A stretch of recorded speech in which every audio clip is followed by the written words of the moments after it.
Welcome to Mastery with Science, home to mad scientists, rogue entrepreneurs, and the coaches with the mostest, featuring JB and the Doctor. Join us in our lab where we mix the old recipes with new formulas and our secret sauce to create incomparable, next-level proven results for you. We call this Mastery with Science. So, slap on your gloves and put on your goggles because JB and the Doctor are in the lab. It's alive! Welcome back to the lab. I'm JB. I'm the Doctor.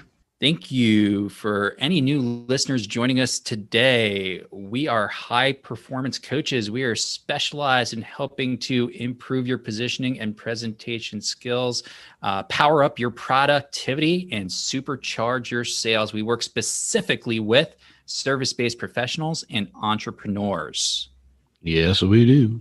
In addition to that, we believe in something we call the Be Rich mindset. When we say be rich, we mean people who want to rise to mastery, who inspire greatness, celebrate knowledge, and want to help others along the way. So if you feel like you have a Be Rich mindset, come join us here in the lab and keep an eye out for our private Facebook group launching soon. That's right, Riches.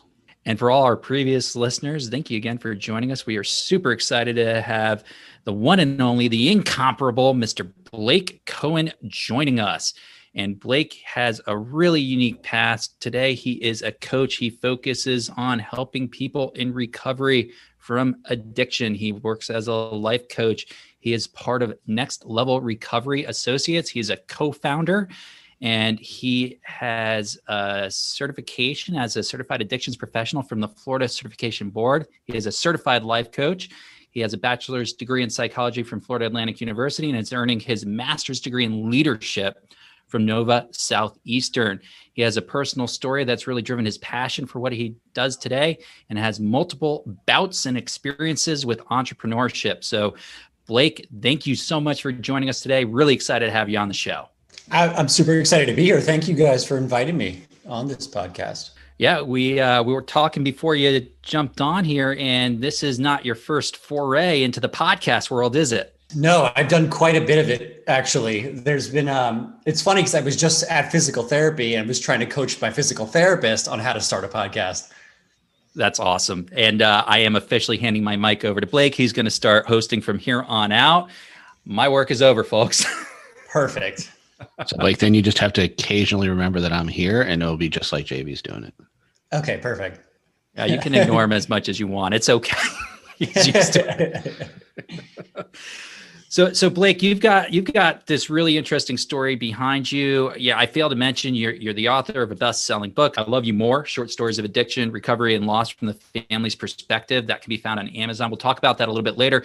But I would love to know your genesis of where you started and how you got to where you are, because we were speaking to you earlier and you talked about entrepreneurship and you talked about how this is the first time you really felt like what you're doing as an entrepreneur really meshed with your passion and aligned with your real passion. So if you're able to speak to that a little bit, I'm sure our listeners would love to just get a feel for the scope of your journey. Yeah, I mean, and I'll try to keep it as brief as possible. I have a tendency to be kind of long-winded, so I'm going to try to keep it brief as possible. But I started in the substance use disorder arena as a director of admissions of a treatment center about 7 years ago. And I was very fortunate to have another doctor in my life. I'm sorry, the doctor, you're not my only doctor in my life. That was my mentor, who really taught me the importance of focusing on family dynamics when you're helping somebody find recovery, sustain recovery, and transition into a beautiful life of recovery.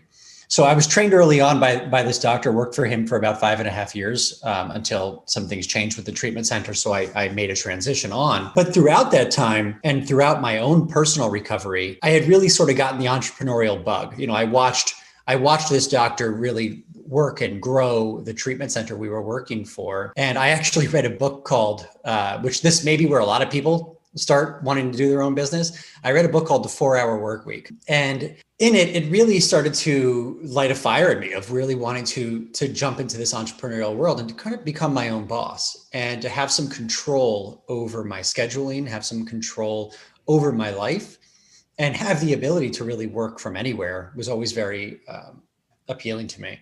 But what that also led me to was to start a bunch of companies on the side as I was working for this treatment center that really had nothing to do with my passion, which my passion is to help those who struggle with substance use disorders or just even mental illness, to help them overcome those issues and help them get their life back on track and achieve their goals and find what their passions may be. These were really sort of just about making money. So, I mean, even it's embarrassing to even say, but like I was selling at one point, trying to sell jade rollers, which is like a beauty product that I guess you apply serums to your face with. I was trying to sell those on Amazon, create like an Amazon business. I had sold cat stuff for cats. I made a website, which by the way, I'm going to say the name for the website was very creative. It was liferightmeow.com. And I decided like I'm going to create this Shopify drop shipping website. And it was sort of really going after money. And it was not, as much as I love cats, none of these areas were in my passion.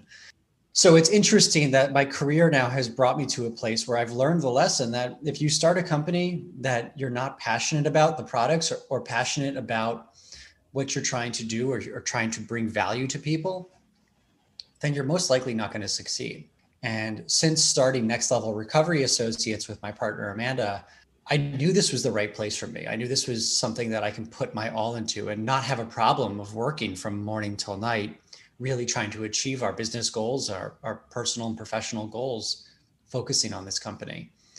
And it's been a game changer for me. Knowing that I'm in the area that I care about, an area that I'm passionate about, has made it not feel so much like work. And focusing more on the value that we're offering our clients and not focusing on making the money piece has also actually have brought the money to us as well. So it's been a really interesting journey. I would like to say that like I have my MBA, a self-taught MBA at this point, because I truly learned the ins and outs of starting businesses. And that journey all along the way has really taught me a lot about starting a business and what you have to do. So it all has brought me to this point where I felt comfortable branching out on my own and starting a company with a partner. I felt comfortable knowing the steps that are going to go into it, but then also the amount of work that we're going to have to put into it and the commitment that we're going to have if we want it to be successful. It's okay. I'll forgive you because I know the other doctor and he's wonderful too. He's not the doctor, but he's a wonderful doctor. Yes. Yeah. Just a great mentor. And still to this day, a mentor of mine. We still talk regularly and just somebody who really has no problem of just, if you're willing to learn, he's got no problem teaching. Some of us doctors are amazing like that. Yeah. I'm lumping myself in there. You're just calling yourself amazing. It's okay, Doc. It's all right. I know neither of you are going to, so I felt like it needed to happen at that moment. So I just took it upon myself. You owned it. Self-love, baby. Well, and the doc here and I have worked together in the past too. And, I can tell you that you've been someone who's great too, to be able to process through things. And you've taught me a lot on this journey as well. Don't worry, folks. Blake's sending Doc a check. Supposed to be the other way, I think. But okay, I'll take it too. I'll take the joy and the check. Right? Own it. Just take it. Hey, Blake, so much to unpack from what you said. That was short, huh? I'll get it, man. That was fantastic. As I'm going, the loop inside my head was like, Blake, shut up. Blake, shut up. Blake, shut up. Get to the point.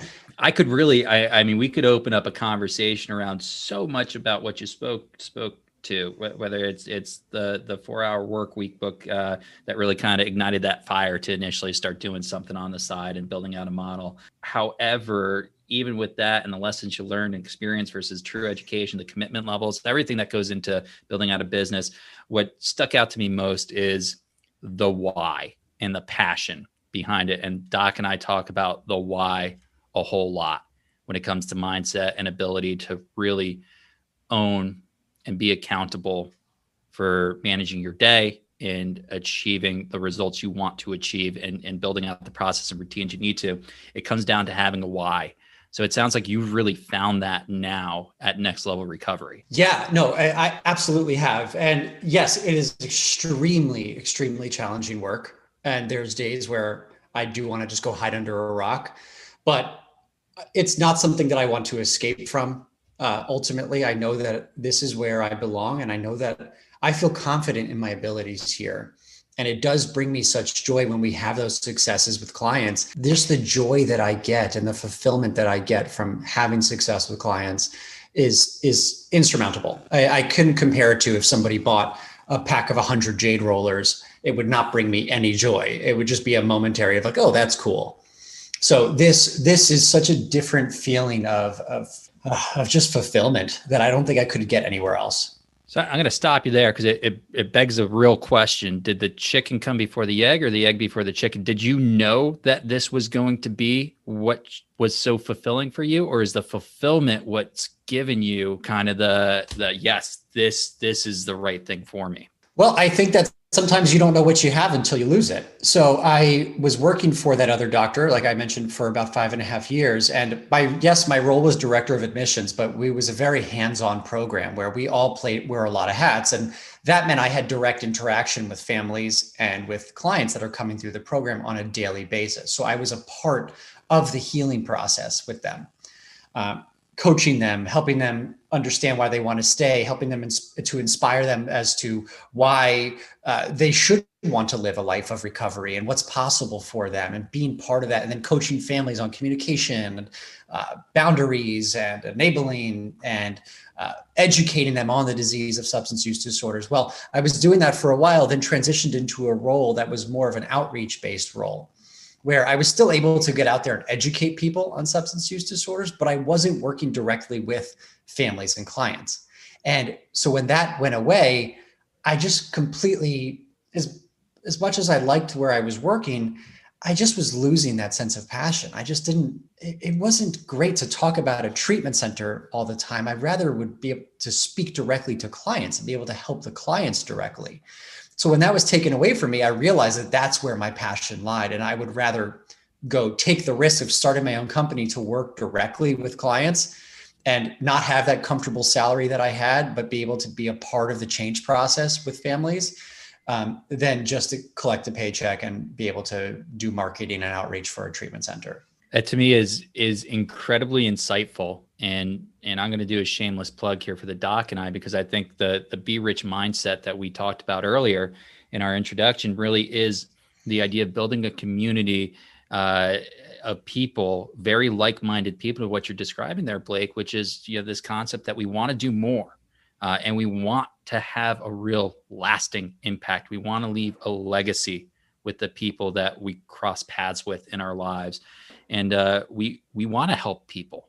And we really believe that everybody out there wants to be part of something greater and believe in something greater. And you're living it, man. So congratulations. Kudos to you for finding that. That's awesome. Yeah, thank you. And again, I don't think I would have found it if I didn't lose it. You know what I mean?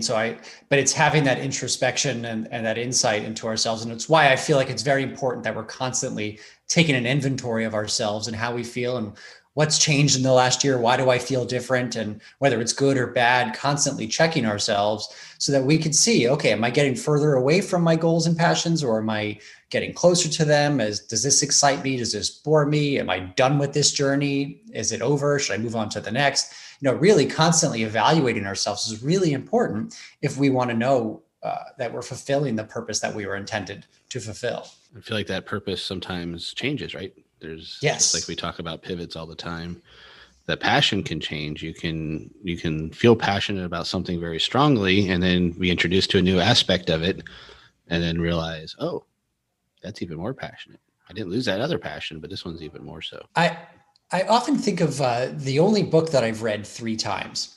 There's 2 books that I've read 3 times. The first one was as a teenager. It was called The Game, and it was about pickup artists, the hidden society of pickup artists, but that's a whole different story.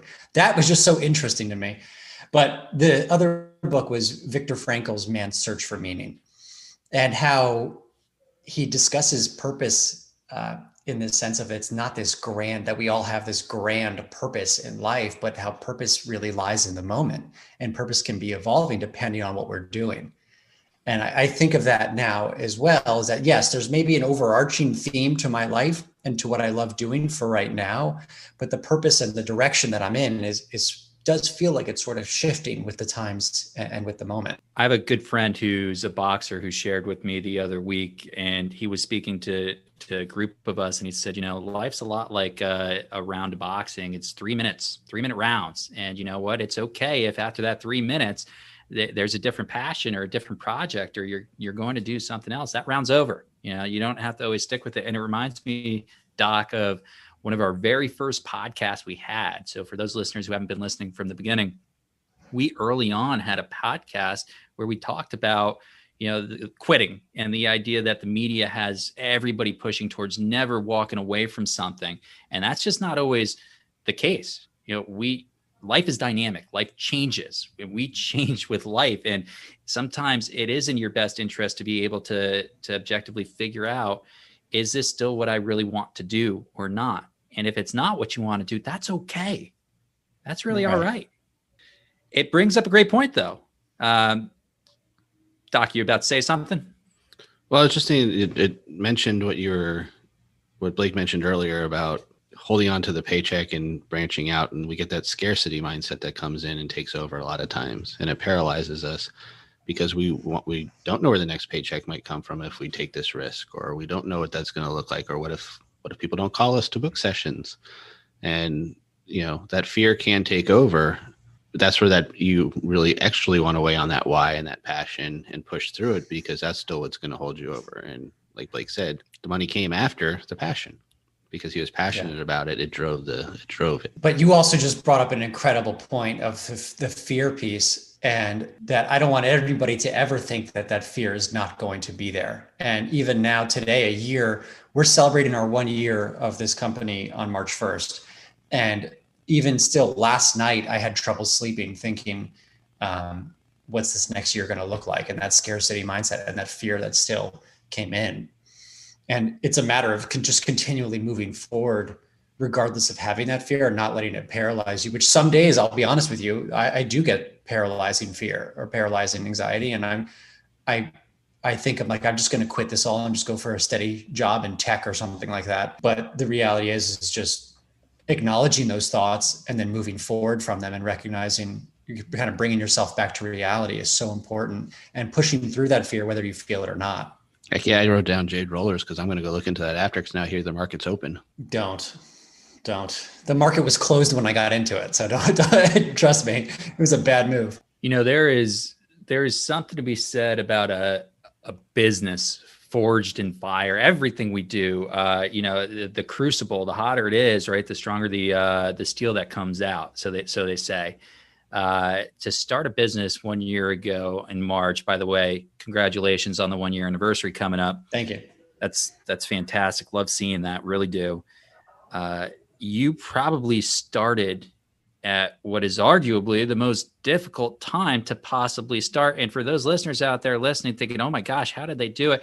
I will say this, a lot of what we do that we need to do, and we get done what we need to get done, especially if we believe in it. But what a great position to be in to start a business out in such a difficult environment. And I got to imagine that it was really good for you in one sense. And here's why. I'd love for you to speak to this, Blake. You've got a way of businesses doing things, especially, when we're talking about recovery and addiction. I think you're talking about something very intimate and personal, and something that probably requires a lot of belly to belly traditionally. And all of a sudden you're starting a business built around this and built around, this life coaching and this recovery coaching, and COVID hits.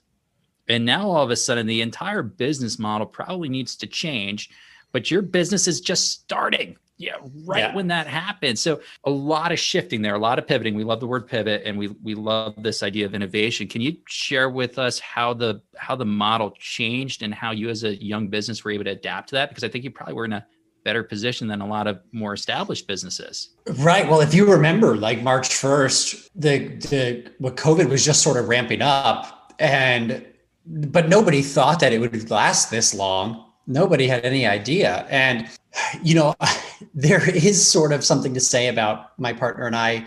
We just dove in to this business. And fortunately, we were like, okay, we're going to have probably a slow first year. So we'll be able to figure out all of our systems as we go. So we had a general outline of what we wanted to do with the company, but we were going to see as we went, we were just going to just stick and move as we went along. And instead, obviously on March 14th, we got the surprise of, hey, everybody, it's a stay-at-home order. You can't leave.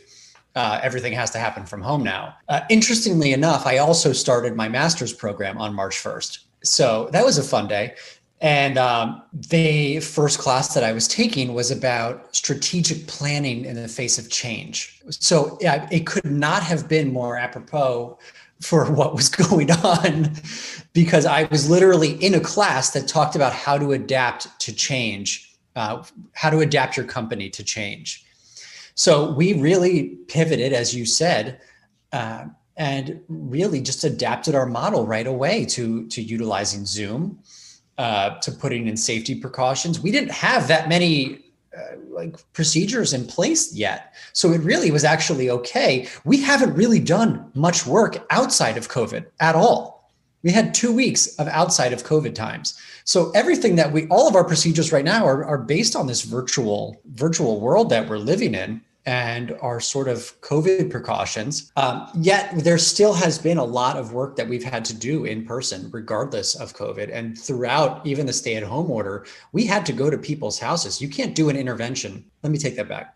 You can do an intervention over Zoom. There's people who've done it. I don't feel comfortable doing that. So we had to go to people's houses and really talk about innovation, really adapt, where you're talking about a 30-year-old who's struggling with an opioid use disorder, and their parents are older, they can't show up, the family's scared to travel, and this person's alone in an apartment. So you're showing up like a Jehovah's Witness or something, knocking on the door and saying like, hi, can we come in and talk to you?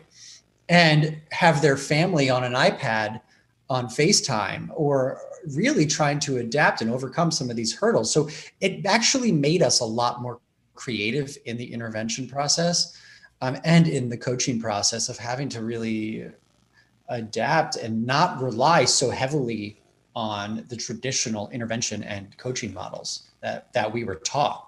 We had to sort of make up our own as we went. That is mind-blowing to me. Knocking on a door, holding up an iPad with FaceTime with a family member's face or a group of family members, and just asking to come in. Oh my, I can't even picture it. That's incredible. I'll tell you, it adds a few hours to the intervention for sure. It is a lot more difficult. It's very difficult to gain trust in those situations. And of course, as an interventionist, that's the first thing that we want to do, is build trust with the loved one who needs help. And it's very difficult to do when you're surprising them in that way. But we managed to do it. We had one where a father who was older and had an autoimmune disorder brings us to his daughter's house, knocks on the door, says, hi, I got some people here to talk to you, and runs and just leaves us standing there. And so we're like, what the hell do we do now? He's like, I'm not talking to her. She's out there using. I don't know who she's been with. I can't be around her.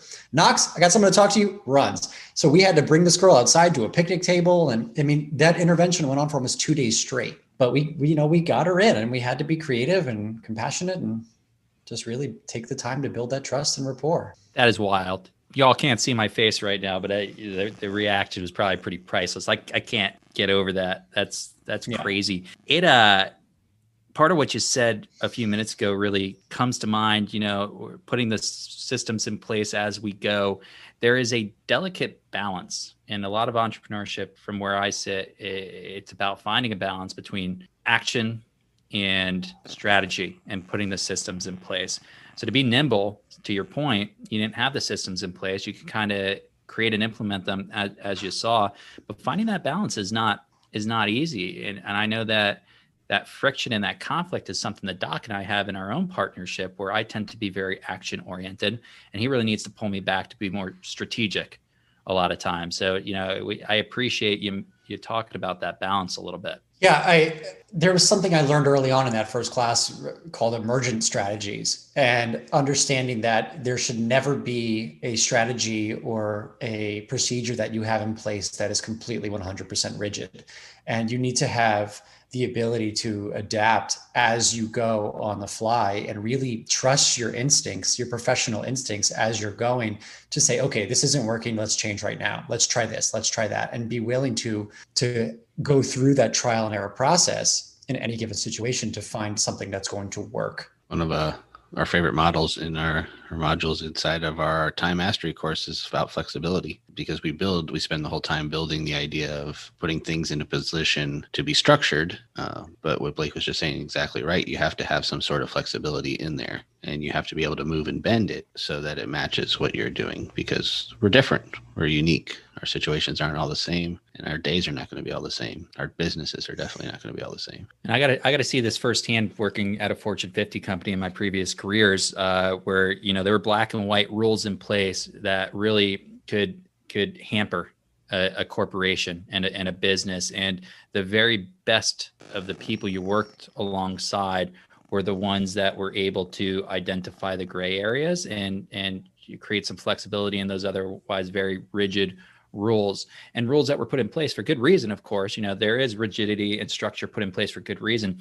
And yet to achieve balance, to be able to transition and pivot and to get things done, sometimes you need to be able to find solutions around even that structure. So really a very cool concept to dive into.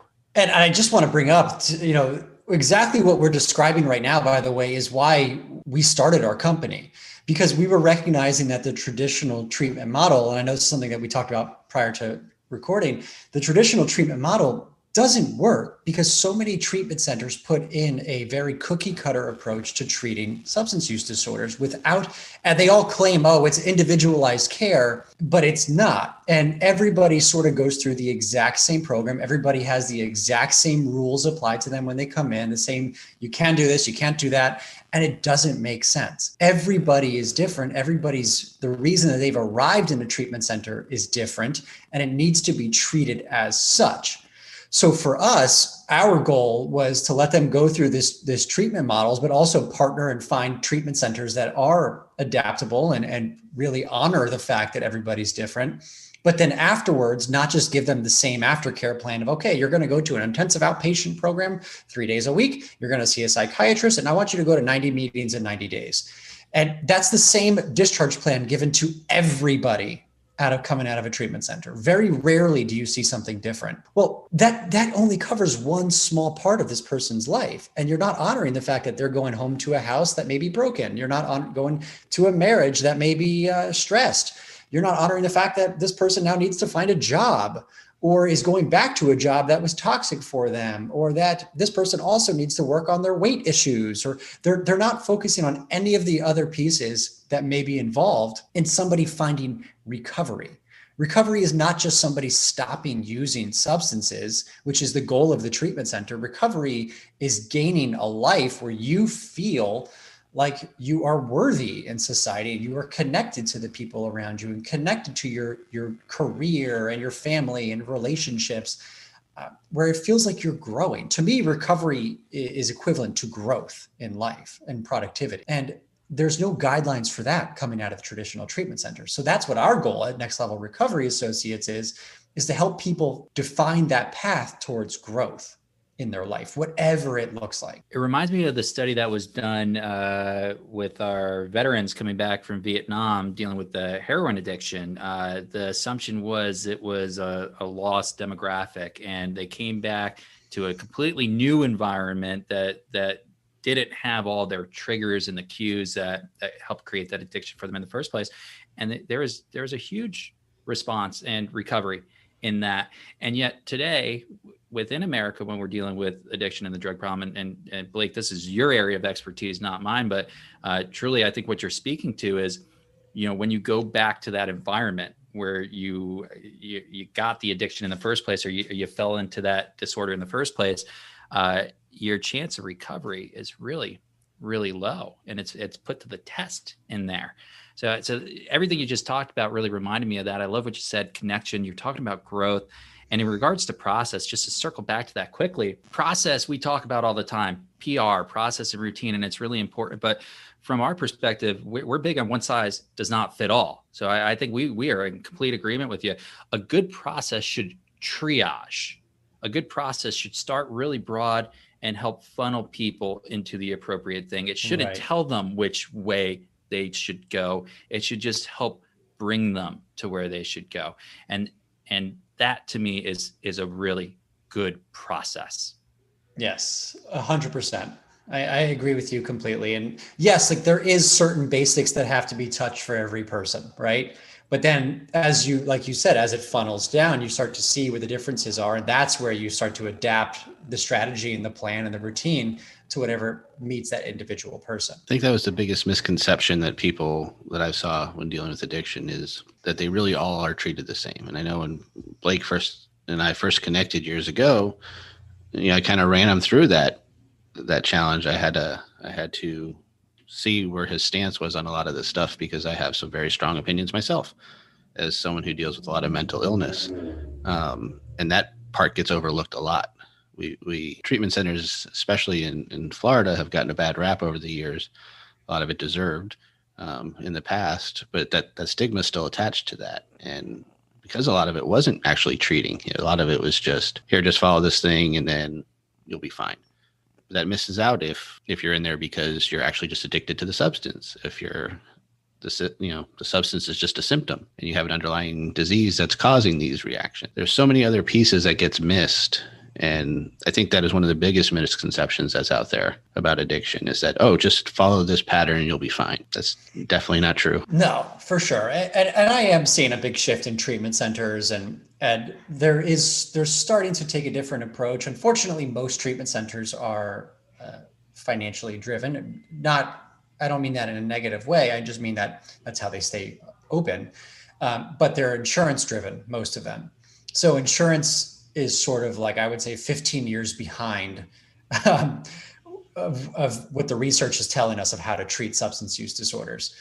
So that's the unfortunate piece there of why we're seeing this old school of like, let's treat the addiction and let's not so much focus on the underlying issues, where most clinicians would tell you now that it's the underlying issues that are the problem and addiction is a symptom. And even now, taking that a step further is that some form of trauma or adverse childhood experience is actually at the root of these issues. And they've developed a substance use disorder in response to that. That's one of the biggest areas where everything is very individualized. Yes. We see it in everything. That's a perfect model of exactly why we say one size does not fit all. It's why I feel like we need such a community around us to grow. And you said it, you said growth, you said connection, community. You need it. You need to be surrounded by people that are going to help lift you and carry you when you need to be carried. Because we're not perfect. We're not superhuman. We all need help. We all need that community. It's so important.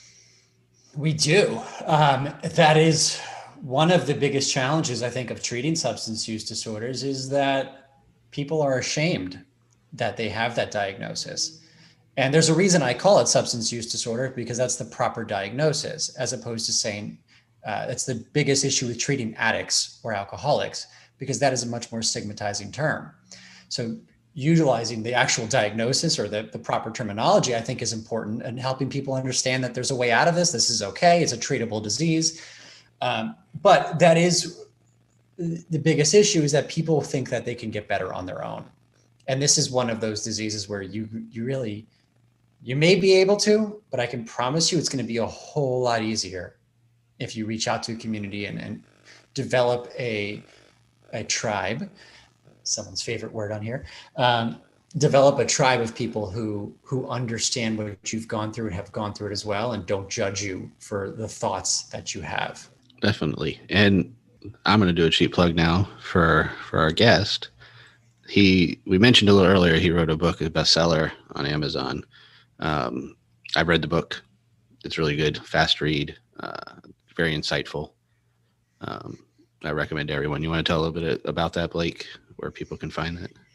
Yeah, sure. So it can be found on Amazon. It's, I would say the easiest way to find it is type in "I Love You More" addiction book, and it'll come right up top. Um, it's like you said, it's a very fast, short read. It's meant to be very easy. I think it's 120 pages total, but very, very short chapters. You'll blow through them. They're short fictional stories that help people understand what it's like in the family member's shoes, as well as the substance user's shoes when you're going through this process of a substance use disorder, and helping. It's much more of an emotional education than it is a scientific education. The point of it, though, was to help just purely offer perspective and start conversation. But it's been cool. It's been a cool experience. Been on the bestsellers list and top 10 or 20 since it came out. So it's been a pretty cool thing. I didn't expect to happen. That's definitely a good book. I'm glad to have read it. I appreciate it. It's going to have to be on my list. I'm pretty excited to check this out. Well, Blake, this has been fantastic. I've loved hearing from you and getting some of your insight and hearing about your journey. Thank you so much for joining us today, man. Thank you. Thank you for having me. I appreciate it. And if anybody wants to follow me on Instagram, it's at Blake Evan C. Or you can go to our website for my partner and I's organization. It's just nextlevelrecoverassociates.com. And again, thank you guys so much for having me. It's been an awesome conversation. You guys are fun. I want to be the third host on this show with you guys. It's fun. Well, Adrian, you can be my sub anytime you want. Okay, perfect. And you just did my job, so I don't even have to ask you the next question, which is where to find you. So, and all that stuff will be in the show notes down below. So don't forget, you can check it out there. If I am going to sub for you, by the way, I want to be called the doctor, by the way. There's royalties that have to be paid. It's trademarked. You trademark doctor somehow? Don't give away my secrets. He's looking into it. Yeah. Thanks so much, Blake, and we'll see you soon. All right. Thank you, guys. Well, Doc, having Blake Cohen and Next Level Recovery Associates join us, what a treat. He was fantastic, man. Dude, Blake's a sharp dude. I worked with him quite a few times in the last few years, and I know he knows his stuff really well, and he's really good at it. He has that passion, and it comes out, and it's tough to find. It's a tough field. I got the sense just meeting him for the first time and running through the interview together, he really understands entrepreneurship on a level that I think a lot of people struggle to get to. He's been through failures. He's learned what won't work. You know, this idea of doing something that you don't have passion around will not work long term, at least not to the level of success that people want it to. From finding balance to driving innovation and being enterprising during times of change, to understanding the need for support and growth in community. I mean, just all around pretty unbelievable content in this conversation. Yeah, rock solid stuff. Although now I do feel the need to go sell some jade rollers just to see if it can be done. It's a challenge. It feels like that he just missed the mark that I'm going to hit. Jade rollers are coming my way. So if you come up in a few weeks and you see JB without the doctor, you know jade rollers have taken off. He's selling jade rollers and serum, people. Look out. We're going to have somebody from a med spa on next. Yes, we need to find the jade roller expert. You can be a brand so if you are a jade roller expert out there listening to this podcast, please fill out and you can be a guest. So to touch back on some of what Blake said that stood out, I mean, living through experience and learning through experience and having the passion, the commitment level, he brought up the book, The 4-Hour Workweek, which I know is a really popular book for people looking to get started into entrepreneurship and start to ease their way out of the 9-to-5.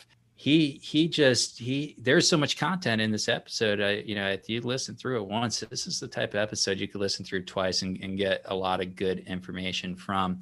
And Doc, you know what I'm going to do already.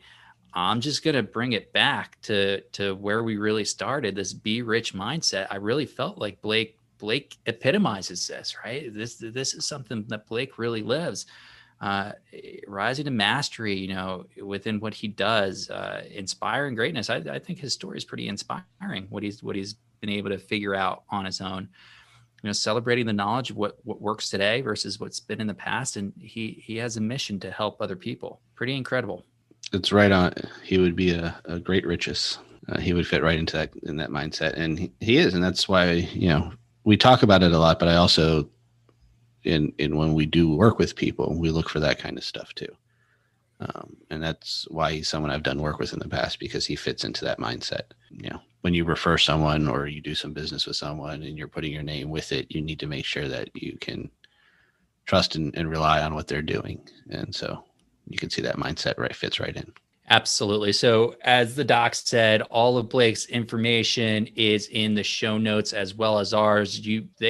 Our listeners, they can find us just about everywhere, right, Doc? Find us on Instagram. You find us on Twitter. You can find us on LinkedIn. Find us on Facebook. All at JBandTheDoctor. And you can send us an email, podcast@JBandTheDoctor. Absolutely. We're happy to help. We're here for you. Thanks for listening in, everybody. And we'll see you next week, where we invite the fabulous Miss Jody Glaser to join us from Senior Care Authority. So with that, I'm going to sign off here. I'm JB, and I'll sell you later. I'm the doctor. Peace out, yo.